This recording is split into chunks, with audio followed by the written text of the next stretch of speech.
بسم الله الرحمن الرحیم. سلام دوستان، خوش آمدین به یکی دیگر از ویدیوهای کانال انصار تک. ویدیوی آموزشی در رابطه به برنامه مایکروسافت آفیس ورد است. شما در ویدیویی که ما فعلا قرار دادیم میتونین که رسامی را انجام بدین، یا ای که شما بتونین توسط از یک متنی را توسط قلم به صورت دستی بنویسین.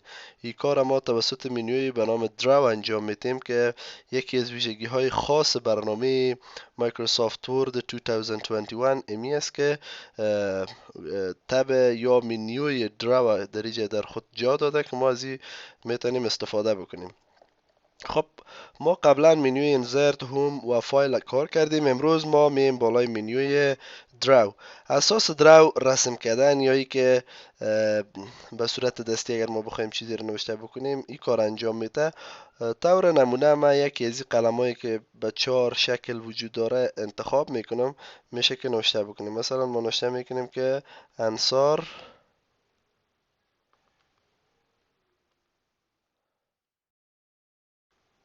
تک.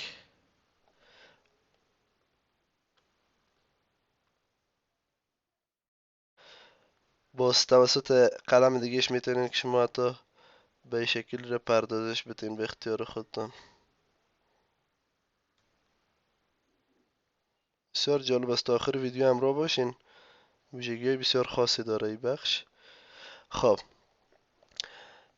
حالا اگر ما بخوایم که یک قسمت از این را حذف بکنیم توسط گزینه به نام اریسر که مثل پنسل پاک است، توسط از این میشه که شما برین بالای مو موقعیت مشخص را حذف بکنین. و گزینه دیگه که در سمت چپ از این وجود داره به نام لاسو سلکت، ما اینجا تو به صورت انتخابی هر قسم جای را که خواسته باشه میتونیم انتخاب بکنیم. مثلا من به این اندازه جای انتخاب کردم و را دانست که الف نون ساعت همراه دیگه الف یک جای بگیره. باز اگر من خواست میرم میتونم که انتقال بدم موقعیتش به هر قسمت دیگه که خواسته باشم.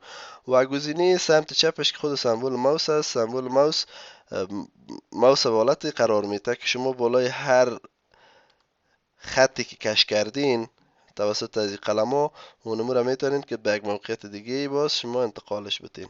این وظیفه تب دراینگ تولز بود. موضوع بعدی که میاد رولر است. رولر خطکش است.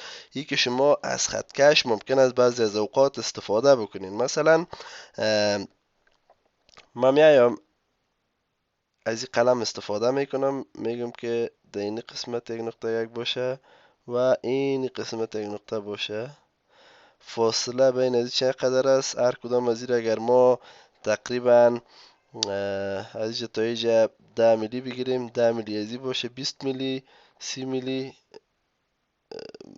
اینی هم 60 تقریبا چقدر میشه؟ 20 40 60، یعنی به اندازه 60 میلی متر دانست که اینجا را بر ما جدا بکنه.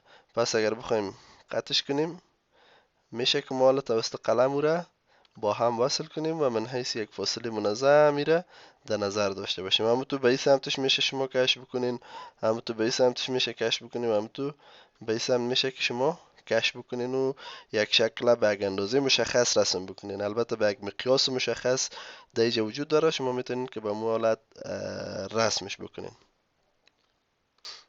گزینه دیگه که وجود داره به نام فرمت بک‌گراند است. فرمت بک‌گراند داکومنت ما را یا این پنجره ورد یا یعنی صفحه نمایش ما را میتونه که به صورت خطوط یا به شکل جدولی بیاره که باز بعدش ما میتونیم از این مثل از این که به صورت گرافیکی رسامی بکنیم استفاده کنیم. ببینین حال بسیار جالب است. ما میم در روی صفحه کلیک میکنم، از رنگ سبز استفاده میکنیم. میشه یک خانه که رنگ سبز بگیریم، این قسمت که میگیم رنگ سبز باشه، اینجا یکم رنگ سبز باشه. خلاصه ما یارو میتونیم نشانی کنیم این قسمت هم رنگ سبز باشه. باز میتونیم ما توسط یک قلم دیگه یارو با هم ارتباطشان بدیم برنامه که خواسته باشین.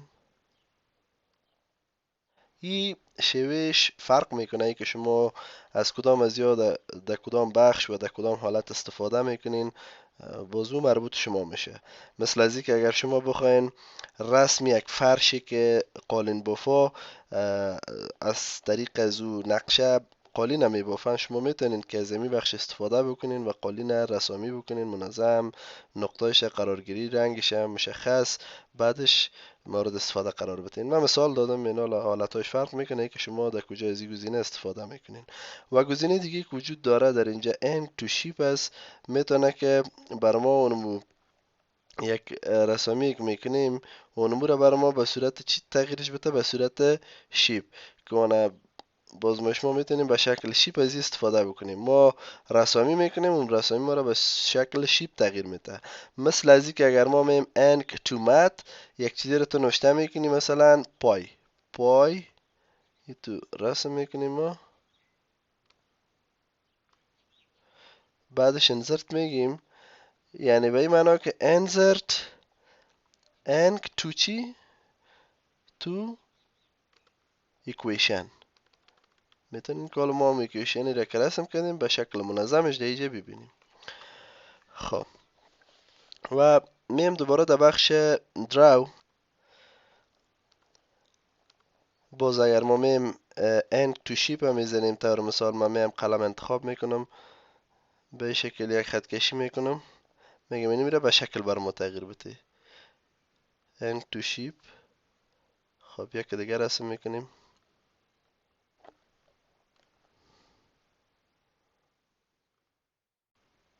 ببینین ما تانستیم که یک شکل به صورت منظم رسم کنیم به خاطر از اینکه ما انک تو شیپ انتخاب کردیم. یا مثلا یک دایره ببینیم که اگر فیصدی یک کمک ما طرفش رفته باشیم بزرگ میتونه بر ما تغییر بده. یا بیضوی نیاز داریم، یا مثلا هرم مخروط، به این شکل بر ما میتونه که تغییرش بده. و گزینه دیگه که در اینجا وجود داره به نام drawing canvas است. این وظیفه است که بر ما یک صفحه جور میکنه که در روی صفحه ما همو شکل هایی را که درج میکنیم نمایش بده. مثلا در عقب صفحه ما ممکن است که بس شکل گرافیکی باشه و ما صحیح دیده نتونیم، یا ای که میخوایم در اینمون یک قالب صاف و ساده در داخلش ما یک متن یا یک شکل ببریم منظم در قسمتش قرار بدیم، باز بر ما تو یک قالبش جور میکنه. میشه که شما هر قسمت او را رسم بکنین و در داخلش اشکال یا متنی که اگر داشته باشین قرارش بدین. اینال طور نمونه ما اینجا چند شکل رسم کردم. گزینه آخری که در اینجا وجود داره به نام انک ریپلای است. این که رسامی شما کردین رو براتون پس نمایش میده. سعی کنین اینی را به صورت حرکتی یا حرکی بر من نشانش میده. یک دیگه رسم میکنیم، مثلا نوشته میکنیم که انصار